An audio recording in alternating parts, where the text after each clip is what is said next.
CPWD ने 31/12/2025 को enlistment rule 2026 अपनी ऑफिशियल वेबसाइट पर अपलोड कर दिए हैं। दोस्तों, सीपीडब्ल्यूडी इनलिस्टमेंट रूल 2026 लागू हो चुके हैं 1 जनवरी 2026 से। सीपीडब्ल्यूडी इनलिस्टमेंट रूल बुक आप पीडीएफ फाइल कैसे डाउनलोड करें और क्या क्या सीपीडब्ल्यूडी इनलिस्टमेंट रूल्स में आपको देखने को नया मिलेगा, ये वीडियो के माध्यम से मैं आपको बताने जा रहा हूं। नमस्कार दोस्तों, मेरा नाम मंजीत तुसीर और आपका स्वागत है मेरे YouTube channel DSC and D tendering solution पर।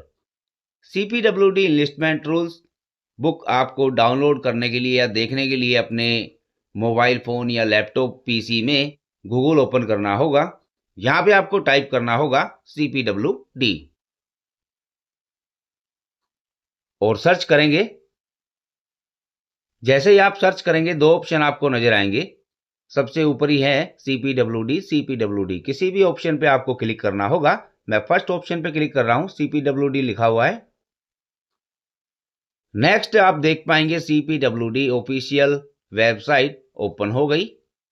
लैंग्वेज इंग्लिश में करने के लिए आपको टॉप साइड पर यहां पे इंग्लिश नजर आएगा लिखा हुआ, यहां पे आपको क्लिक करना होगा। अब आप देख सकते हैं लैंग्वेज इंग्लिश में हो गई। स्क्रॉल करके नीचे आएंगे, यहाँ पे काफी सारे बॉक्सेस आपको नजर आएंगे। यहाँ पे सबसे ऊपर वाली लाइन में तीसरे बॉक्स में आपको क्लिक करना है। इसमें लिखा हुआ है कॉन्टैक्टर्स लॉगिन, यहाँ पे आपको क्लिक करना है। नेक्स्ट कुछ ऐसा इंटरफेस ओपन होगा। यहाँ पे 3 बॉक्सेस आपको नजर आएंगे। येलो बॉक्स में लिखा हुआ है कॉन्टैक्टर्स इनलिस्टमेंट मैनेजमेंट सिस्टम, यहाँ पे येलो बॉक्स में आपको क्लिक करना होगा। नेक्स्ट एक पॉपअप ओपन हुआ, आप देख सकते हैं यहाँ पे कैंसल और ओके लिखा हुआ है। आपको करना है ओके पे क्लिक। ओके पे क्लिक करने के बाद नेक्स्ट कुछ ऐसा इंटरफेस ओपन होगा। यहाँ पे ग्रीन लाइन में लिखा हुआ है home rule for enlistment. Rule for enlistment में आपको क्लिक करना होगा।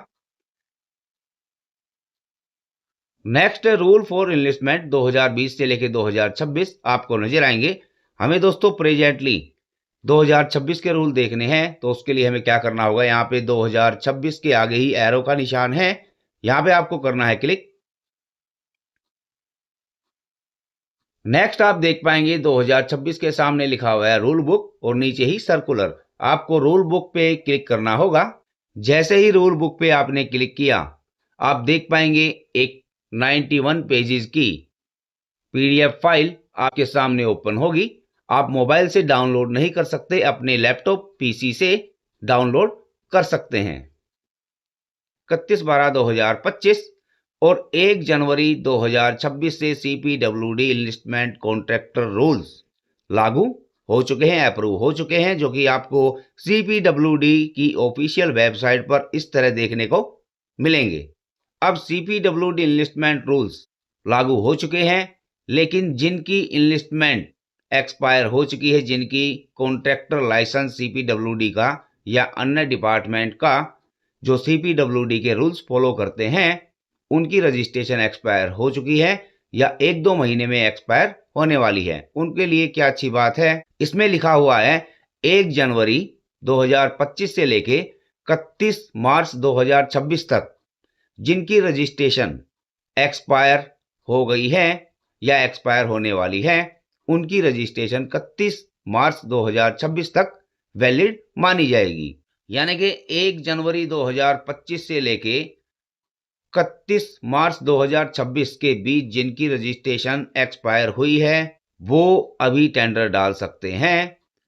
आप ये सीपीडब्ल्यूडी का फ्रंट पेज भी लगा सकते हैं, या जिस डिपार्टमेंट के आप टेंडर डाल रहे हैं वो सीपीडब्ल्यूडी के रूल फॉलो कर रहे हैं, तो उन्होंने भी इस तरह का एक लेटर बनाया होगा। वो लेटर अपनी एक्सपायरी कॉन्ट्रैक्टर रजिस्ट्रेशन के साथ लगा के आप टेंडर में पार्टिसिपेट कर सकते हैं। साथ में कॉलम नंबर 3 में लिखा हुआ है न्यू रजिस्ट्रेशन या रीवैलिडेशन अभी चालू नहीं हुई है, अभी बंद है। जैसे ही चालू होगी, जहां से हमने रूल बुक 2026 देखा, नीचे ही सर्कुलर का ऑप्शन था, सर्कुलर में प्रकाशित हो जाएगी, पब्लिश हो जाएगी। तो दोस्तों, आपकी रजिस्ट्रेशन एक्सपायर हो गई है तो आप टेंडर डाल सकते हैं 31 मार्च 2026 तक। और जो न्यू रजिस्ट्रेशन या रीवैलिड करवाना चाहते हैं वो अभी होल्ड पे रखी गई है। नया सर्कुलर या नया ऑर्डर आने तक आप वेट करें। CPWD इनलिस्टमेंट रूल 2026 में अब क्या आपको देखने को नया मिलेगा, ध्यान से देखेंगे। 91 पेजों का ये circular CPWD enlistment rule book है। मैं 1 बाय 1 आपको बताऊंगा। स्क्रॉल करके नीचे आएंगे, यहां पे आपको इंडेक्स नजर आएगा, किस पेज पे क्या ब्यौरा इन्होंने दिया हुआ है। मैं दोस्तों पॉइंट टू पॉइंट आपको बताऊंगा इनलिस्टमेंट रूल्स के बारे में। आप न्यू रजिस्ट्रेशन करवाना चाहते हैं तो कितने के काम चाहिए, कितनी नेटवर्क चाहिए, कितना क्या चाहिए, या रीवैलिडेशन करवा रहे हैं कितने के काम चाहिए और कितने की नेटवर्क चाहिए। स्क्रॉल करके नीचे आएंगे, यहां पे पेज नंबर 4 सबसे पहले लिखी हुई है, इसमें टेंडरिंग लिमिट 2026 में क्लास 5 से लेके क्लास 1 सुपर तक कितने की लिमिट होने वाली है। वही है दोस्तों, क्लास 5 की लिमिट है 40 लाख, क्लास 4 की लिमिट है 1 करोड़ 30 लाख और क्लास 3 की 4 करोड़, क्लास 2 की 15 करोड़ और क्लास 1 की 50 करोड़। इसमें कोई भी चेंजिंग आपको देखने को नहीं मिलेगा। अब नेक्स्ट स्क्रॉल करके नीचे आएंगे, ये आ गया हमारा पेज नंबर 11। पेज नंबर 11 में आपको क्या देखने को मिलेगा, यहां पे लिखा हुआ है work experience for building and road category. Class 5 के लिए दोस्तों 3 काम 6 लाख के होने चाहिए। अगर जो 3 काम 6 लाख के नहीं है तो 2 काम 8-8 लाख के होने चाहिए। अगर जो 2 काम भी 8-8 लाख के नहीं है, एक काम है, एक काम 16 लाख का होना चाहिए। और क्लास 4 के लिए आप डायरेक्ट क्लास 4 में रजिस्ट्रेशन करवा रहे हैं या क्लास 5 से क्लास 4 में जाना चाहते हैं तो क्लास 4 के लिए आप देखेंगे 3 काम इन्होंने 20-20 लाख के मांगे हुए हैं। अगर जो 3 काम 20 के नहीं हैं, 2 काम आपके पास 30-30 लाख के होने चाहिए। 30-30 लाख के भी 2 काम नहीं है तो एक काम 60 लाख का होना चाहिए। अब क्लास 4 से क्लास 3 में जाने के लिए आपको कितने की कामों की आवश्यकता है, 3 काम 70 लाख के होने चाहिए। 3 काम 70 लाख के नहीं है तो 2 काम आपके पास 1-1 करोड़ के होने चाहिए। 1-1 करोड़ के भी आपके पास नहीं है, एक काम आपके पास मिनिमम 2 करोड़ का होना अनिवार्य है। अब इसमें दोस्तों कैटेगरी क्या क्या आएंगी क्या क्या नहीं वो मैं आपको लास्ट में बताऊंगा वीडियो के। अभी जो ज़्यादा पूछे जाने वाले सवाल हैं वो मैं अभी क्लियर कर रहा हूं। नीचे ही work experience for horticulture category लिखा हुआ है, वो आप यहाँ पे चेक कर सकते हैं। अब नेक्स्ट स्क्रॉल करके नीचे आएंगे, ये आ गया पेज नंबर 12। अब पेज नंबर 12 में क्या लिखा हुआ है दोस्तों, financial sounds building and road category. यहाँ पे क्लास 5 के लिए नेटवर्क सर्टिफिकेट होना चाहिए दोस्तों मिनिमम 4 लाख का, क्लास 4 के लिए होना चाहिए 13 लाख का और क्लास 3 के लिए होना चाहिए 40 लाख का, क्लास 2 के लिए होना चाहिए 1.5 करोड़ का। नेटवर्क सर्टिफिकेट सीए बनाता है, आप अपने सीए से कंसल्ट करके नेटवर्क सर्टिफिकेट बनवा सकते हैं। अब नेक्स्ट कॉलम है एवरेज एनुअली टर्नओवर। जो भी आपकी सालाना टर्नओवर है पिछले 3 साल की, क्लास 5 में रजिस्ट्रेशन के लिए चाहिए आपको 12,80,000 की, क्लास 4 के लिए चाहिए आपको 41,60,000 की, क्लास 3 के लिए चाहिए आपको 1 करोड़ 28 लाख की, क्लास 2 के लिए चाहिए आपको 4 करोड़ 80 लाख की। मैं आपको क्लास 5 का बता रहा हूं, इसी तरह क्लास 4, क्लास 3, क्लास 2, क्लास 1 और एबो है। इसमें एवरेज एनुअली टर्नओवर 12,80,000 रुपये क्लास 5 की लिखी हुई है। दोस्तों ये 1 साल की नहीं, ये एवरेज है, यानी कि हमारे पिछले 3 साल में टर्नओवर कितनी है। पर ईयर हमारी टर्नओवर 15 लाख, 20 लाख, 25 लाख है। तीनों साल की टर्नओवर मिला के हमारी टोटल 50 लाख टर्नओवर हो गई है। अब 50 लाख को हम 3 से भाग करेंगे तो हमारी एवरेज आएगी 16,50,000 के आसपास, 12.8 यानी कि 12,80,000 और हमारी एवरेज आई है साल की 16,50,000। तो हम इसमें एलिजिबल रहेंगे। क्लियर। अब नेक्स्ट है दोस्तों बैंकर सर्टिफिकेट।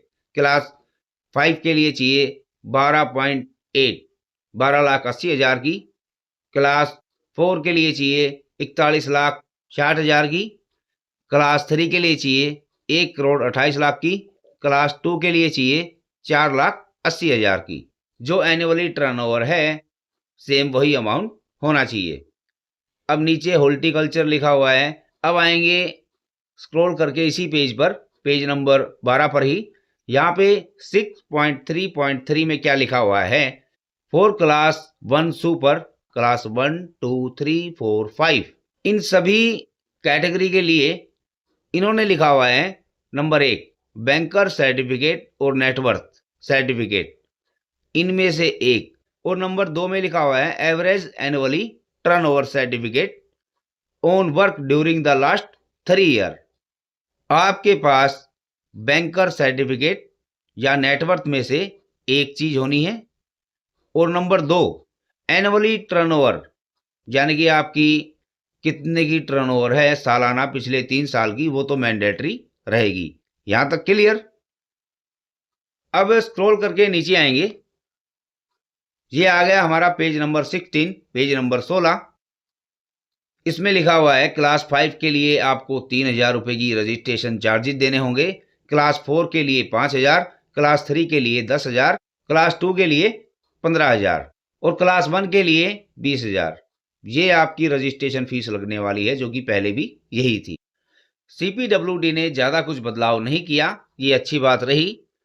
ये जो वर्क एक्सपीरियंस सर्टिफिकेट हैं, इनमें क्या क्या काम रिलेटेड होने चाहिए, क्या यानी कि आपने रोड वर्क किया है, ब्रिज वर्क किया है, या बिल्डिंग बनाई है, या RMC का रोड बनाया है, या अदर कोई भी काम किए हैं, या ड्रेन बनाई है RCC की, क्या क्या काम एलिजिबल हैं, वो आप देखने जा रहे हैं। अभी स्क्रॉल करके सबसे ऊपर आएंगे, यहाँ पे आएंगे आप पेज नंबर 1 पर।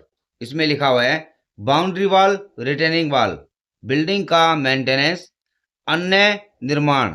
कोई भी बदलाव करते हैं, आप बनी हुई बिल्डिंग में कोई भी बदलाव करते हैं, कोई भी अपग्रेड करते हैं, तो वो काम वैलिड रहेगा। भूमिगत सम्प या स्विमिंग पूल का निर्माण, RCC चिनाई या स्टील से पार्किंग का निर्माण, सीवर बिछाना या दोबारा से आप सीवर बिछा रहे हो, रिकंस्ट्रक्शन कर रहे हो, वो वैलिड है। ड्रेन का कार्य, ड्रेन आपने बनाई है या बनी हुई ड्रेन को आप दोबारा से बना रहे हैं, वो काम भी वैलिड रहेगा। सिविल और इलेक्ट्रिक काम, जैसे बाहरी इलेक्ट्रिफिकेशन में क्या काम है, केबल बिछाना, street lighting, development work, bus shelter, parking shed, बारिश का पानी इकट्ठा करना आदि। इसमें आपका रोड, बिल्डिंग, ब्रिज सभी काम आ गए हैं। अब क्या काम वैलिड नहीं है, मटेरियल की सप्लाई, कोई भी आपने काम लिया है उसमें मटेरियल की सप्लाई है, वो वैलिड नहीं रहेगा। कोई भी ऐसा काम जिसमें सिर्फ लेबर लगती हो, जैसे हाउस कीपिंग, साफ सफाई, देखभाल, रख रखाव, ये काम लागू नहीं रहेंगे। दोस्तों ये भी क्लियर हो गया point. Net worth, turnover, banker certificate का फॉर्मेट आप कहाँ से लेंगे, किस फॉर्मेट में वो CA से तैयार करवाएंगे, ये भी मैं आपको बताऊं। स्क्रॉल करके नीचे आएंगे, ये आएंगे आप पेज नंबर 55 पर। यहाँ पे दिया हुआ है annexure 5(1) format of banker certificate. इस फॉर्मेट में दोस्तों बैंक से आपको सर्टिफिकेट बनवाना होगा। स्क्रॉल करके नीचे आएंगे, एनेक्चर 5(2), ये दोस्तों एनुअली टर्नओवर है आपकी, पिछले 3 साल की टर्नओवर सर्टिफिकेट आप CA से बनवाएंगे तो ये फॉर्मेट का आप यूज करेंगे। लैंग्वेज में कोई चेंजिंग न करें। इसमें आपका नाम, एड्रेस, पैन नंबर, कंपनी का नाम आ जाएगा। और ध्यान देंगे जो फ्रेशर हैं, जिनको 2 साल काम करते हुए हैं, उनके पास वर्क एक्सपीरियंस सर्टिफिकेट है, तो वो 2 साल का ही यहाँ पे अपना ब्यौरा देंगे टर्नओवर में। यहाँ तक क्लियर। नेटवर्थ सर्टिफिकेट एनेक्चर 5(3) मैंने बताया बैंकर सर्टिफिकेट या नेटवर्थ सर्टिफिकेट में से आप एक लगाएंगे। फॉर्मेट यहाँ पे है। और जो मैंडेटरी है वो है एनेक्चर 5(2). अब फाइनल बच गया आपको क्या क्या एफिडेविट जरूरी है। नंबर 1, जो सोल प्रोप्राइटर है उनका sole proprietor affidavit. Number 2, non black list, आप किसी भी सरकारी विभाग में ब्लैक लिस्ट नहीं है, यानी आपकी कंपनी ब्लैक लिस्ट नहीं है। नंबर 3, आपका कोई भी रिश्तेदार, कोई भी रिलेटिव जिस डिपार्टमेंट में आप रजिस्ट्रेशन के लिए अप्लाई कर रहे हैं वहां पे काम नहीं करता। ये 3 एफिडेविट आपको लगाने होंगे। और अब पेंडिंग रह गया जो भी ग्रेजुएट इंजीनियर है या डिप्लोमा होल्डर सिविल इंजीनियर है, वो रजिस्ट्रेशन कैसे करवाएं। दोस्तों, आप इलेक्ट्रिकल हो या सिविल या मैकेनिकल, इसी में A to Z इंफॉर्मेशन दी गई है। उसके लिए मैं अलग से वीडियो बनाऊंगा। जो भी एजुकेशन बेस पे रजिस्ट्रेशन करवाना चाहते हैं उनके लिए क्या क्या मैंडेटरी रहेगा। दोस्तों, जो मैंने बताया वो मेन पॉइंट मैंने बताए। आपको ज़्यादा रीड करना है तो CPWD इनलिस्टमेंट रूल अच्छे से रीड करेंगे। जो महत्वपूर्ण बातें थी वो मैंने बता दी। दोस्तों, वीडियो देखने के लिए बहुत बहुत धन्यवाद।